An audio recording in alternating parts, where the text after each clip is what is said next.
Good evening, Shortcuts. This is Stephen here. This is list one for Wednesday, August 9th. For those of you who aren't aware, every 3 weeks, this club gets a box of records from Japan. I open them on a Sunday. I record a video about what's in the box on Monday because I don't know what's in the box. And the price list goes out at 9 p.m. every Wednesday evening here in Australia. And people grab what they like the sound of. If you are interested in joining the club, the email address is in the notes below. And if you enjoy these videos, please leave a comment, like all that good stuff. Something's working because there's hundreds and hundreds of you watching these videos now, which I'm thrilled about. Now, this list is jazz, funk, soul, and blues. It has many records that I've never had in any of the lists. And as I said, all of these will be available for sale 9 p.m. sharp Wednesday evening. All of these are Japanese. Many first presses, but a few that are represses, and I'll endeavour to explain, but you can always get the details on the list. There are quite a few here that are copies of records that I've managed to snag onto my own shelf that I've been looking for duplicates for quite some time. So I'm going to start with this record.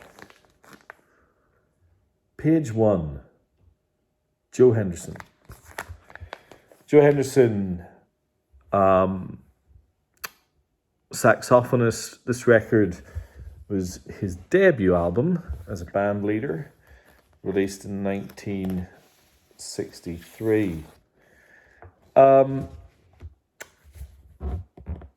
This is one of my new discoveries. I'd never really knew much about Joe Henderson, and I discovered him through a club member, Ivon's love for Sonny Rollins, and discovered Joe Henderson through some searches, chucking up this record and the opening track written by Kenny Durham, who appears on the list. By the way, I had to look this up. Can you see that there's a /etc just there? That was there because the pianist on this record is McCoy Tyner. And McCoy Tyner was signed in 1963 to Impulse Records, obvious rival of Blue Note, and so he couldn't be listed. And what's ironic is the very first instrument you hear on the opening track, Bossa Nova, is McCoy Tyner's tinkling piano. When you get Kenny Durham's trumpet, and it's an absolute delight. And clearly, millions of hits on Spotify. I'm going to put it in this week's playlist. Thank you, by the way, to all of you who subscribed to last week's playlist. I agree with some of the feedback. It was a fun list. But Bossa Nova from this record will definitely be on there. I think it's Kenny Durham who wrote the sleeve notes for this one as well. Now, Joe Henderson went on to record lots of great records, particularly in the 60s. But I don't think he ever did one better than that.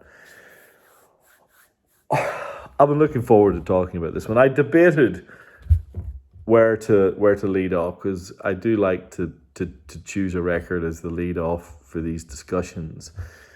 But this record is astonishingly good.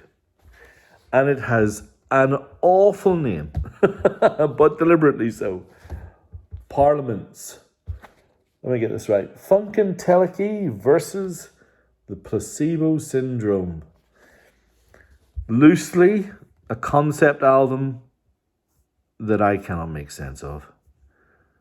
But why is this record so great? So this is I think it's 77, sixth or seventh album. This is the record where everything that they'd been doing as a band came together. It is by far and away their best record, and I include Mothership Connection in that. Everything about this record smacks of fun, of inventiveness, of humor, of the grooves are incredible. I challenge you to look up the samples from the hip hop world and the dance world from this record. There are hundreds, if not thousands. It's impossible to make sense of it. On the Casablanca label. I utterly love this record. I'm going to talk about this a little for a few records. It's in Rolling Stone's list of the 500 greatest albums of all time. It would probably be in my top 20 of all time. I think that record is incredible. Now, it doesn't have the crazy gatefolds of other Parliament records, but it's still produced and conceived by George Clinton. It's all P-Funk Lab. It's got the Memphis Horn. It's just magnificent. If you don't know it, just go and look it up. It's an amazing album. Talking about amazing albums, this is an incredible sleeve. Look at this. That is Lightnin' Hopkins plays the blues. A Texas blues man. Born, brought up, playing the blues from 7 or 8 years of age. And he developed a guitar style that is idiosyncratic, to say the least. He sounds like he is playing as an entire band, but it's just him. It is like he has this finger-plucking style which creates a rounded sound. And this record is a compilation. I think it's from... I'm going to have to double check, but I'm pretty sure it's early 50s, because a number of the tracks on that record are singles and releases that Lightnin' Hopkins had in that 49, 53, 54 period. And on Crown Records. So kind of you turn it up and just marvel at the technique. He made Lightning Strikes and other records that are, maybe more highly regarded, but few that are as fun as this one. In fact, I think that record might even be in the top 500 Rolling Stone as well. There's definitely a few more to come. But the sleeves, just phenomenal. Lightnin' Hopkins regularly appears on the list of the greatest guitarists of all time, because he undoubtedly is. He's incredible. And there's a harmonica player to come who also appears on the list of the greatest blues players, albeit for the harmonica. So you can keep your eye out for that. This is another new discovery. Soulville, Ben Webster. Now, this is a recommendation from a club member, because I talked about how much I loved the breathy, almost hoarse tone of the saxophone playing by Ike Quebec. Now, Blue and Sentimental by Ike Quebec being my find of the last 5 years. I think that record is truly revelatory. Now, this record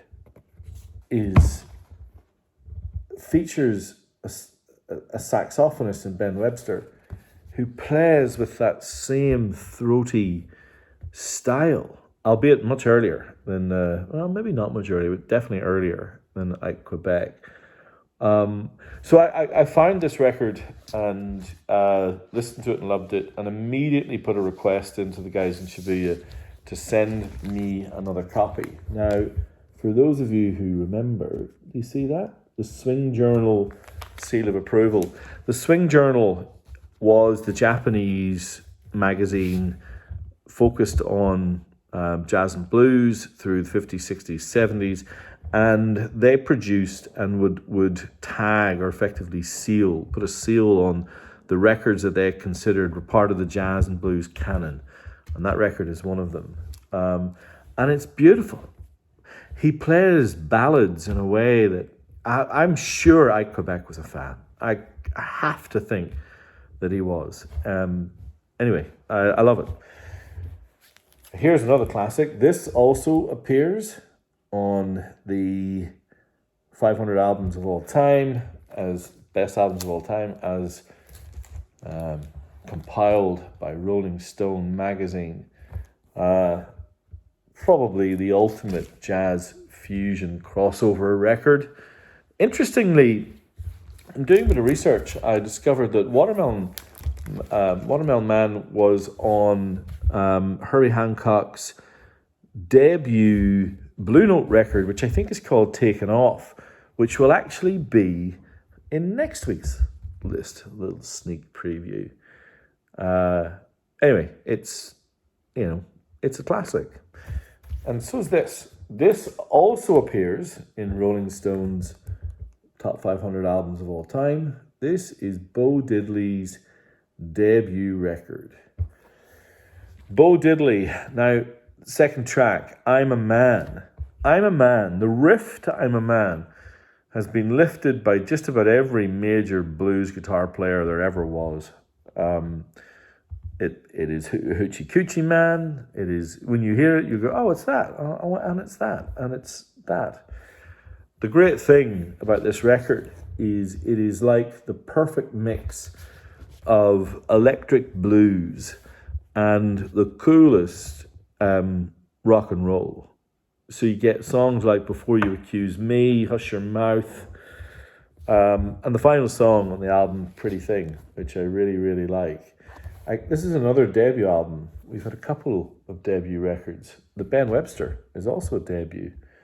So, these incredible musicians from typically the Midwest or the Deep South in the US who hit their straps through playing in the clubs, 5 times a day, and then going into the studio and knocking out a record in 24 hours, and it's astonishingly good.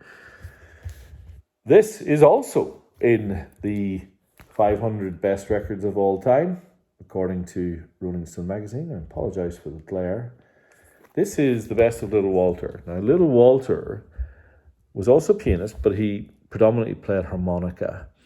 And this was his first record, which was in many respects the same type of record that you get for blues musicians in the 50s, which is a compilation of whatever they were doing in the previous 2 to 3 years with a few little extras.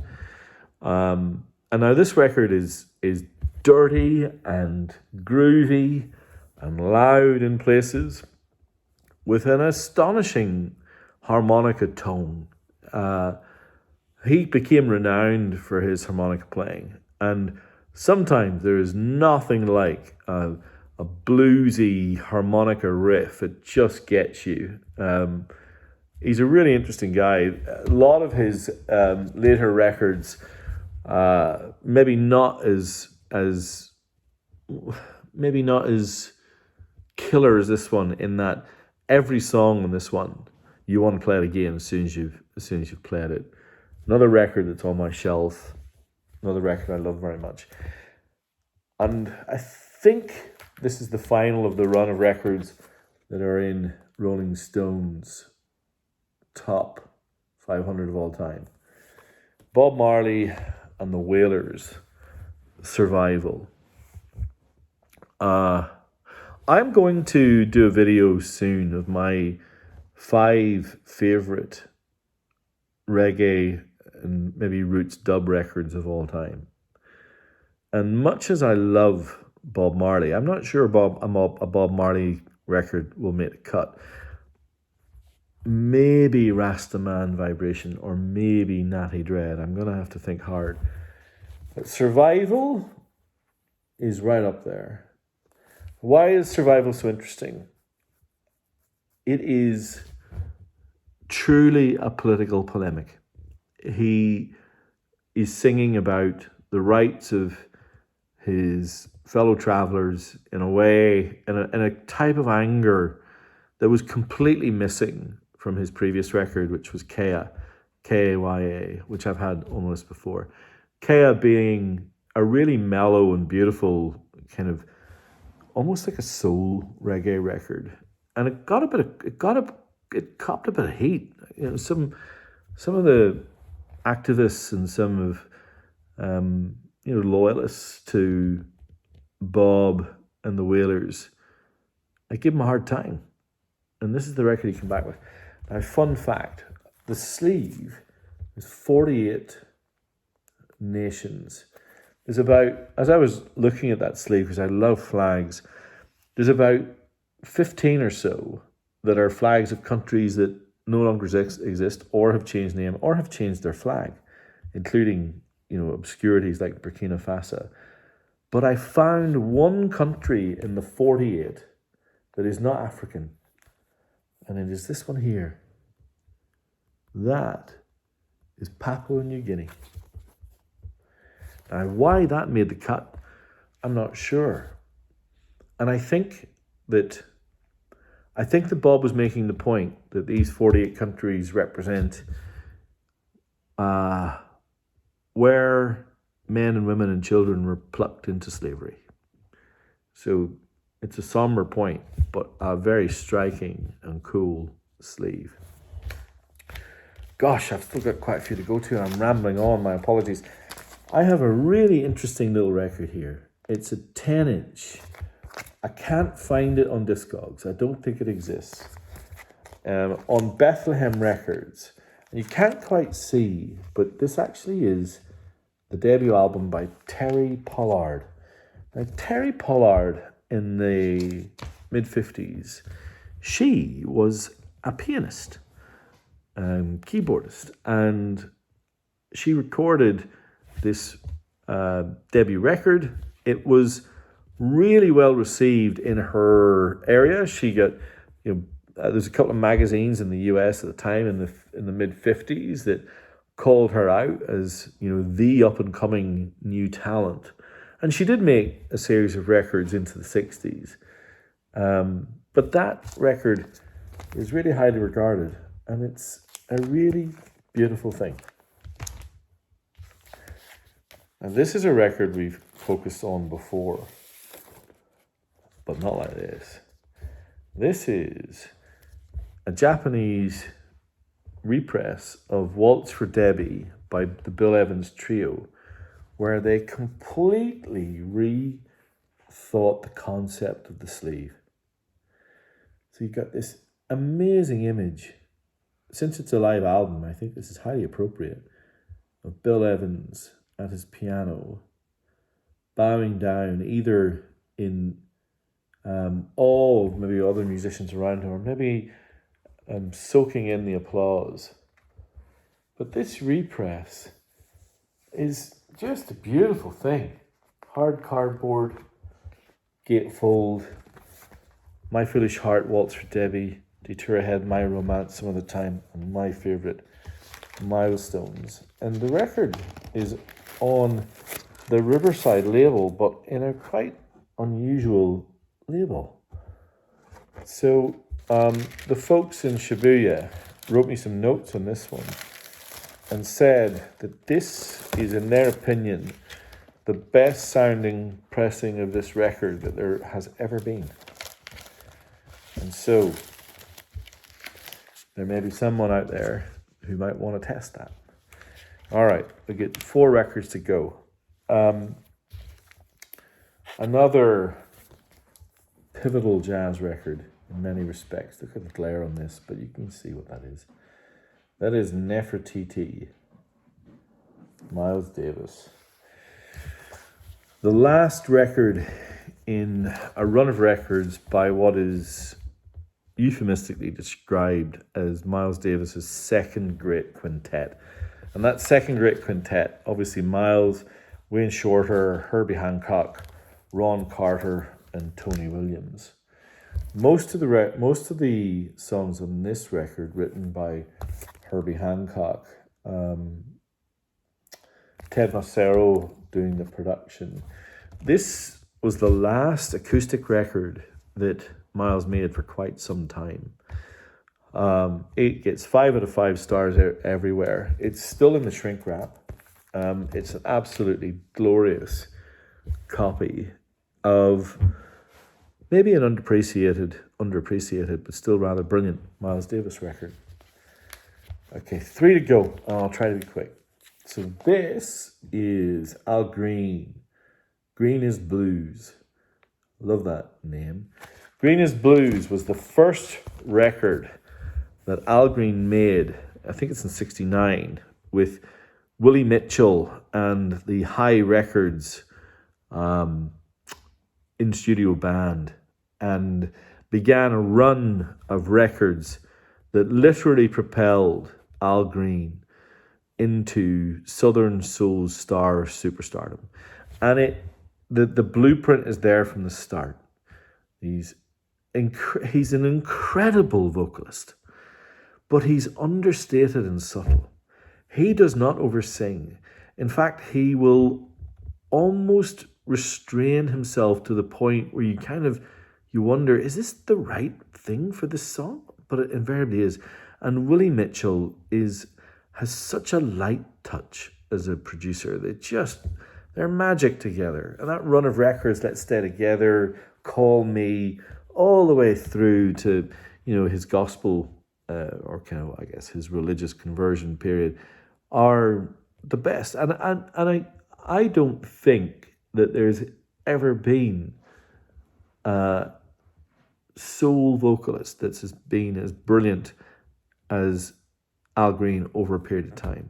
And this was the one that I think kicked it off. It's certainly better than his debut, albeit still a very fine record. But this is the one where you can hear the magic.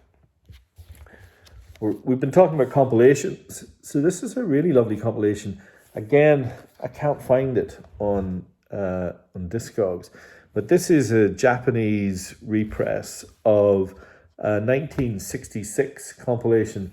And it's got some really fun things. Can you see where it says you can frame this 8x10 picture and there's like a dotted line that you can cut around? Or there's a message here to his fans, and it says, "You are always right with Mr. Dynamite, so please, please, please stay out of sight. Don't be a drag with your brand new bag." This is a compilation of some of the greatest singles in the history of recorded music. Papa's Got a Brand New Bag, Please, Please, Please, Prisoner of Love, Think, astonishingly good. And his final compilation for this week's list is Sam Cooke, Voice of Velvet. And this being a really lovely copy, you can see how nice this copy is, of the singles that he released during a run of records in the 60s that, made him, pretty damn famous. The most iconic of which is his version of A Change Is Gonna Come. What a voice. So there you have it. Soul, blues, funk, and jazz. Price list, 9 p.m. Wednesday. If you have any questions or if you would like to know more, email is in the little notes section below. Drop me a note, and thank you all for watching.